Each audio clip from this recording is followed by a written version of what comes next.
Perhatian, PDKT Online akan dimulai beberapa saat lagi. Mari siapkan hati kita untuk memuji dan menyembah Tuhan. Shalom, Sobat DC Ministry yang dikasihi Tuhan Yesus. Puji syukur kepada Tuhan kalau hari ini kita bisa kembali berjumpa dalam PDKT Online dengan kondisi yang baik tanpa kekurangan sesuatu apapun. Nah, melalui sharing hari ini saya rindu setiap kita itu belajar untuk menjadi orang yang sabar. Tidak tergesa-gesa ataupun terburu-buru akan yang namanya sebuah promosi ataupun sukses secara instan. Kita akan belajar dari seorang tokoh di Alkitab yang bernama Eleazar. Seseorang yang namanya jarang digembar-gemborkan, padahal sesungguhnya dialah sosok penasihat rohaninya Yosua pada saat bangsa Israel sedang menghadapi perang memasuki Kanaan.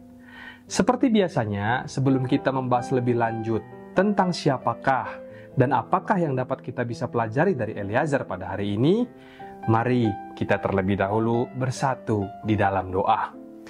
Tuhan Yesus yang baik, terima kasih buat kasih dan anugerah-Mu yang selalu baru bagi kami. Sebentar kami akan menekan firman yang dibawakan oleh hamba-Mu. Sampaikanlah sabda-Mu ya Tuhan, kami siap untuk mendengarkan. Sembunyikan hamba di balik salib-Mu, di dalam nama Tuhan Yesus, mari kita yang percaya dan berdoa bersama kita katakan, Amin. Shalom, menyapa kembali Bapak Ibu, Saudara-saudariku, Sobat DC Ministry dimanapun berada. Sharing di hari ini saya beri judul, Nantikanlah Waktu Tuhan, Jangan Tergesa-gesa.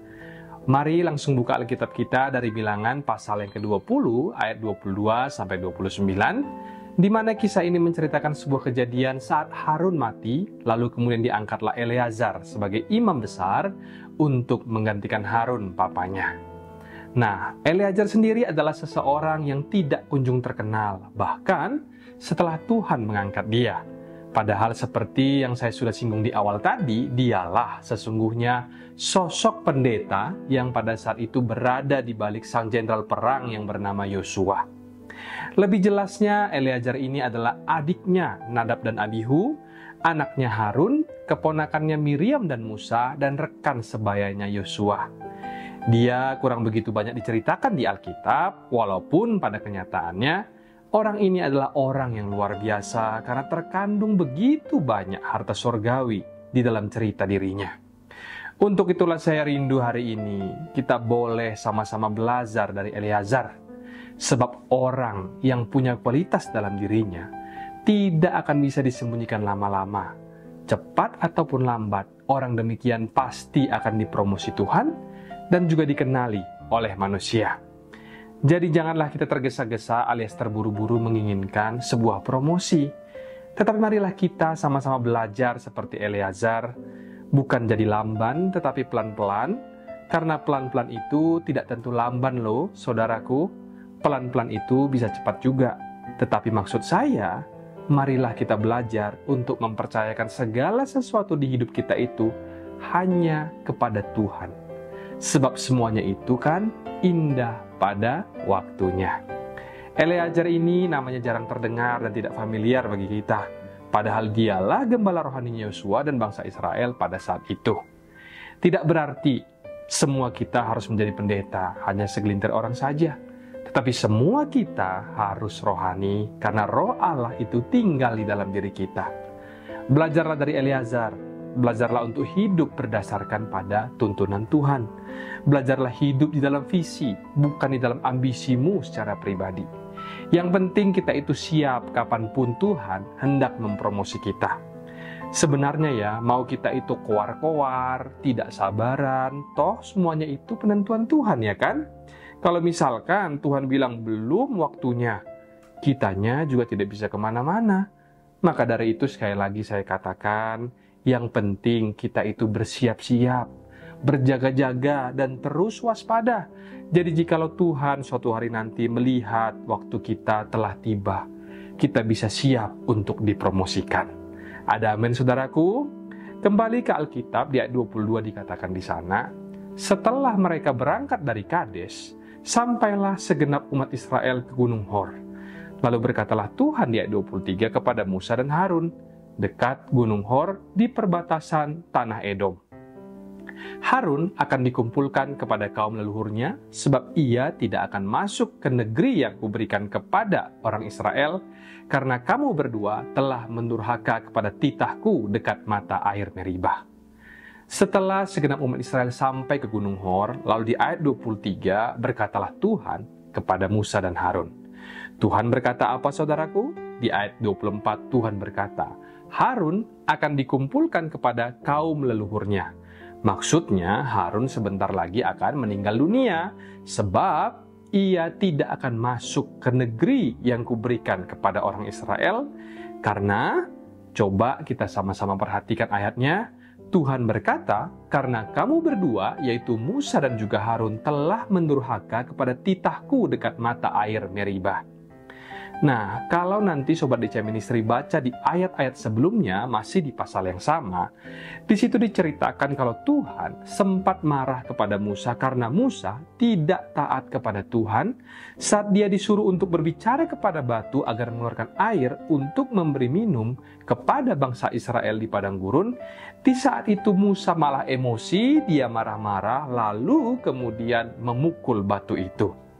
Mungkin saja hari ini kita bisa berkata, kesalahan apa sih yang Musa buat sampai Tuhan begitu marah? Atau, masa iya sih hanya gara-gara Musa mukul batu gitu aja Tuhan marah? Eits, kita jangan salah paham dulu. Ingat, firman Tuhan berkata apa? Di Lukas 12 ayat yang ke-48b dikatakan, setiap orang yang kepadanya banyak diberi, daripadanya akan banyak dituntut. Dan kepada siapa yang banyak dipercayakan, daripadanya akan lebih banyak lagi dituntut. Di saat itu Tuhan dengan jelas memerintahkan Musa untuk berbicara.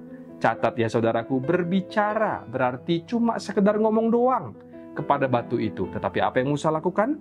Dia malah justru pukul batu itu 2 kali loh saudaraku dengan tongkatnya.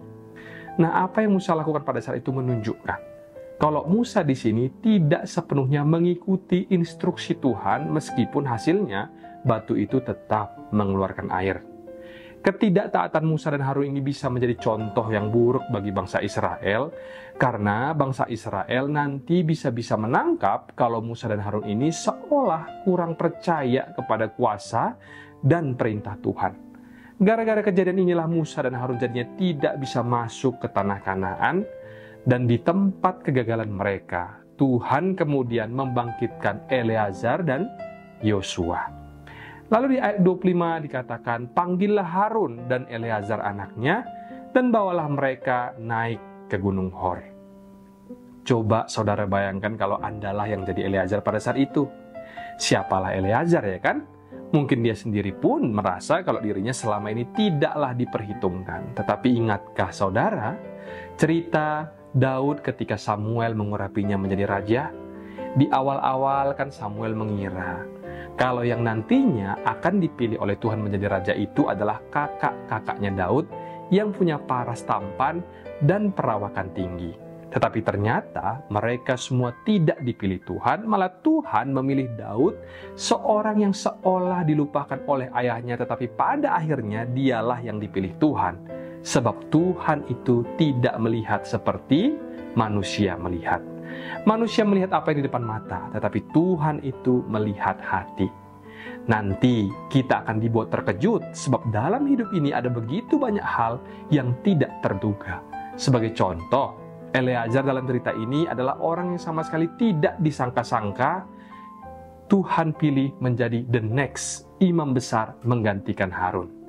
Bisa jadi loh, Eleazar ini sebelumnya adalah orang yang sedikit pemalu ataupun introvert. Tetapi Tuhan suruh Musa untuk memanggil dia. Tuhan berkata, panggillah Harun dan Eleazar anaknya, dan bawalah mereka naik ke Gunung Hor. Saya bisa bayangkan di hari itu semua mata pasti tertuju kepada Eleazar. Mungkin kalau kita nih ya yang jadi Eleazar, sudah pasti kita pun jadi grogi ya kan? Di depan begitu banyak orang, tiba-tiba nama kita dipanggil. Belum lagi siapalah Eleazar, anak sulung juga bukan. Dia juga bukanlah orang yang selama ini mungkin dijagokan untuk menjadi pengganti papanya menjadi sang pemimpin bangsa. Tetapi saya yakin, meskipun Alkitab tidak secara spesifik menulisnya, selama ini Eleazar terus menjaga hatinya, dan menjaga hidupnya selalu di dalam kekudusan. Dan tibalah pada suatu momen yang tidak terduga, tiba-tiba ada suara dari surga yang mengatakan, "Panggillah Harun dan Eleazar anaknya, bawa mereka naik ke puncak Gunung Hor." Dan pada kejadian itu, tahulah semua orang kalau Eleazar ini memang dipilih oleh Tuhan. Dari sini kita bisa belajar sesuatu bahwa yang namanya promosi itu akan terjadi di waktu Tuhan dan dengan caranya Tuhan. Itulah yang jadi poin pertama dari sharing kita hari ini. Yang penting itu kita harus sabar. Sabar itu bukan pasif, tapi sabar itu diam-diam mempersiapkan diri. Orang yang sabar tidak terburu-buru. Orang yang sabar punya prioritas yang jelas. Tidak nafsuan orangnya, tidak langsung instan, pengen cepat-cepat jadi terkenal atau dipandang manusia. Orang sabar tidak begitu. Orang sabar itu yang pertama-tama dia takut akan Allah, lalu kemudian dia belajar setia dengan perkara sederhana, belajar jadi orang yang bisa dipercaya oleh sesamanya, dan juga tidak pernah meremehkan apapun. Dan itulah dia, si Eleazar dalam cerita pada kali ini. Orang yang seolah dikecilkan tetapi ternyata dia adalah cabai rawit yang diam-diam tapi menghanyutkan. Tidak seperti orang yang sukanya itu gembor sana, gembor sini, yang sukanya itu ngaku-ngaku, pembuktian diri, dan selalu mencari pujian yang sia-sia tetapi di dalamnya itu rapuh. Yang ada hanyalah kuantitas, dan itu pun dipaksakan tetapi di dalamnya tidak ada kualitas sama sekali. Di akhir zaman ini Tuhan gak mau kita menjadi orang yang demikian. Yang Tuhan mau dari kita sebagai anak-anaknya Tuhan adalah kita hidup sebagai anak-anaknya Tuhan yang berisi. Kita boleh besar, tapi besar kita itu di dalam dulu. Kita boleh berotot, tetapi berototnya itu di dalam dulu. Berotot rohani maksudnya. Lalu di ayat selanjutnya, di ayat 26 dikatakan, "Tanggalkanlah pakaian Harun dan kenakanlah itu kepada Eleazar anaknya. Kemudian Harun akan dikumpulkan kepada kaum leluhurnya dan mati di sana." Lalu Musa melakukan seperti yang diperintahkan Tuhan di ayat 27. Mereka naik ke Gunung Hor sedang segenap umat itu memandangnya.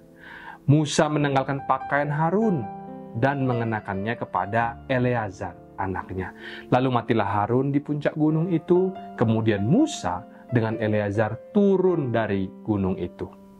Saudara, mungkin ada banyak orang yang bisa naik ke gunung sesuatu di dalam hidup ini karena skill yang mereka punya atau mungkin karena karisma yang mereka punya. Tetapi yang jadi masalah itu adalah bukan sekedar hanya naik ke gunung saja, sebab banyak orang yang dia bisa naik, tetapi tidak lama setelah itu mereka jatuh. Ada banyak orang yang diangkat atau mengalami promosi, kemudian esok harinya mereka berubah setia dan gagal pada akhirnya. Tidak sedikit juga orang-orang yang mengalami urapan, seperti cerita Simson di dalam Alkitab contohnya. Dia jatuh karena berzina. Banyak orang yang mengecap sebuah keberhasilan, tetapi habis itu hidupnya berantakan karena berkat Tuhan yang mereka peroleh itu tidaklah disertai dengan karakter untuk mempertahankannya. Itulah makanya poin kedua dari sharing kita hari ini, agar seseorang tetap bisa bertahan berada di puncak gunung, dibutuhkan karakter yang matang. Yang namanya skill ataupun keahlian mungkin saja bisa membawa kita ke puncak, tapi hanya karakterlah yang bisa membuat kita tetap bertahan di atas sana bersama dengan Tuhan kita untuk waktu yang lama atau sampai seumur hidup kita. Eleazar yang kita bahas hari ini adalah salah satu dari figur dalam Alkitab yang tidak jatuh. Dia adalah seorang hamba Tuhan yang menyelesaikan perlombaan imannya. Dia mencapai garis finish dengan baik sebab orang ini punya karakter yang matang. Lalu di ayat 28 yang tadi kita baca dikatakan, Musa menanggalkan pakaian Harun dan memakaikannya kepada Eleazar. Eleazar memakai jubah ini seumur hidupnya.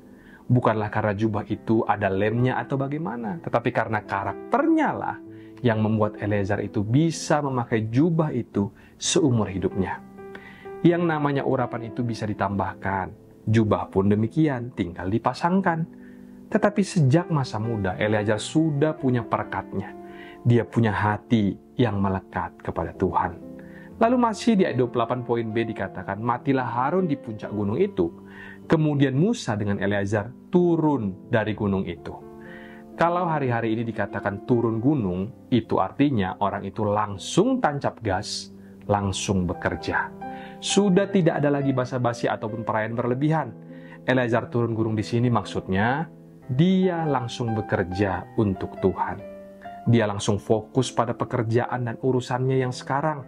Jauh lebih rumit, tanpa harus mencari ataupun mendapatkan perhatian. Itulah poin ketiga dari sharing kita pada hari ini. Eleazar ini orangnya tidak neko-neko. Dia tidak pakai perasaannya atau gimana. Pokoknya begitu turun gunung, dia langsung kerja. Menurut saya nih ya, yang hari-hari ini melumpuhkan banyak orang Kristen atau anak-anak Tuhan, itu karena mereka terlalu banyak pakai perasaan. Saya tidak berkata itu salah, tetapi yang namanya perasaan itu sudah ada tempatnya. Kalau semuanya itu kita pakai perasaan, nantinya kita tidak akan pernah mulai-mulai. Atau kalaupun mulai, tidak akan finish.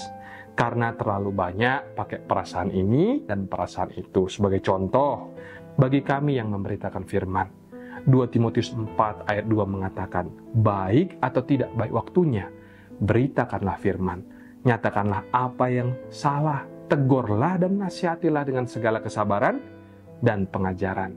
Bagi saya pribadi, perasaan itu tidak terlalu penting jikalau dibanding dengan apa yang harus kita kerjakan. Sebab perasaan itu sendiri ada tempatnya dan tempatnya itu ada dalam hadirat Allah dan pada orang yang tepat. Jadi saudaraku, jangan terlalu megahkan feelingmu, karena kita itu hidup oleh iman dan bukan oleh perasaan. Eleazar turun dari gunung dan begitu dia sampai di bawah, apa yang terjadi? Ayat 29 mengatakan, ketika segenap umat itu melihat bahwa Harun telah mati, maka seluruh orang Israel menangisi Harun 30 hari lamanya. Ketika Eleazar turun, pemandangan yang dia lihat bukanlah pesta ataupun perayaan, tetapi hanyalah ratapan. Kematian Harun pada kala itu betul-betul mencuri momen pelantikannya. Tetapi apakah ada di ayat ini dikatakan Eleazar menggerutu atau dia tersinggung? Tidak, saudaraku. Karena setelah ayat 29 diceritakan, tidak ada lagi ayat selanjutnya. Langsung beralih ke pasal 21, itu artinya Eleazar langsung bekerja. Allah itu melihat hati, sementara manusia melihat bukti. Yang penting kita sabar, sebab orang yang sabar itu nanti pasti dilihat Tuhan dan dipandang oleh Bapa. Selain bersabar, tetaplah berharap. Teruslah persiapkan dirimu dengan baik, sebab poin yang pertama, yang namanya promosi itu akan terjadi di waktu Tuhan dan dengan caranya Tuhan. Jadi kalau Anda belum dipromosikan, jangan mengeluh. Mungkin Tuhan ingin Anda itu tetap berada di level yang sama. Karena selain Allah belum selesai dengan dirimu atau entah itu dengan karaktermu. Atau bisa jadi mungkin Allah itu masih mau memakaimu di level ini. Tetapi it's okay untuk kita punya cita-cita yang tinggi. Malah disarankan selama itu ditimpali dan juga diimbangi dengan keseriusan kita untuk mempersiapkan diri. Tetapi janganlah tergesa-gesa untuk sebuah promosi, sebab itu adalah urusannya Tuhan. Poin selanjutnya atau poin kedua, agar seseorang tetap bisa bertahan berada di puncak, dibutuhkan karakter yang matang. Mungkin kita pernah mendengar ada quotes yang berkata, lebih mudah meraih daripada mempertahankan. Dibutuhkan karakter yang matang untuk kita bisa bertahan di puncak sesuatu di dalam hidup ini. Poin terakhir atau poin yang ketiga, fokuskan dirimu pada urusanmu tanpa harus mencari atau mendapatkan perhatian. Yang penting kita mengerjakan apa yang menjadi bagian kita. Karena semakin hari dunia ini kan semakin narsis. Apa-apa harus ditunjukkan, apa-apa harus mendapat perhatian. Saya kira kita perlu untuk mawas diri terhadap hal-hal yang begitu. Karena kalau hari ini kita berhasil mendapatkan sesuatu, semua itu kan karena anugerahnya Tuhan. Dan semua itu kan untuk kemuliaannya Tuhan. Kalaupun nggak dapat ya tidak apa-apa, nanti juga Tuhan pasti perhatikan. Yang penting kita itu bekerja, bertumbuh dan berbuah. Selebihnya serahkanlah kepada Tuhan, biar Tuhan yang take care. Sebab hanya di dalam Tuhan sajalah sukacita kita menjadi penuh. Saya rindu sharing hari ini memberkati kita semua dan percayalah, Tuhan pasti akan membuka jalan bagi kita. Mari kita tundukkan kepala, kita bersatu hati di dalam doa. Tuhan Yesus yang baik, terima kasih buat firman yang boleh kami dengar pada hari ini. Jikalau selama ini ada di antara kami yang selalu terburu-buru ataupun tergesa-gesa karena sebuah promosi, kami mohon ampun ya Tuhan. Biar di hari-hari ke depan ini kami semakin lagi belajar untuk sabar, senantiasa bertekun di dalam pengharapan. Tetap percaya Tuhan pasti akan membuka jalan bagi setiap kami.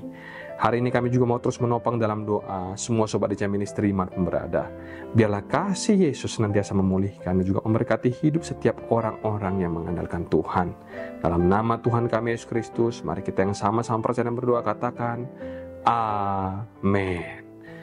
Mari kita buka hati dan angkat tangan kita untuk menerima berkat daripada Tuhan. Terimalah kiranya berkat dari Allah Bapa, cinta kasih Tuhan Yesus Kristus, penyertaan Allah Roh Kudus akan menyertai hidupmu mulai hari ini bahkan sampai kali yang kedua. Tuhan Yesus datang menjemput kita, namamu tercatat di dalam kitab kehidupan. Di dalam nama Tuhan Yesus yang percaya dan diberkati katakan bersama, Amin, Amin, Amin. Tuhan Yesus memberkati, Shalom dan sampai jumpa.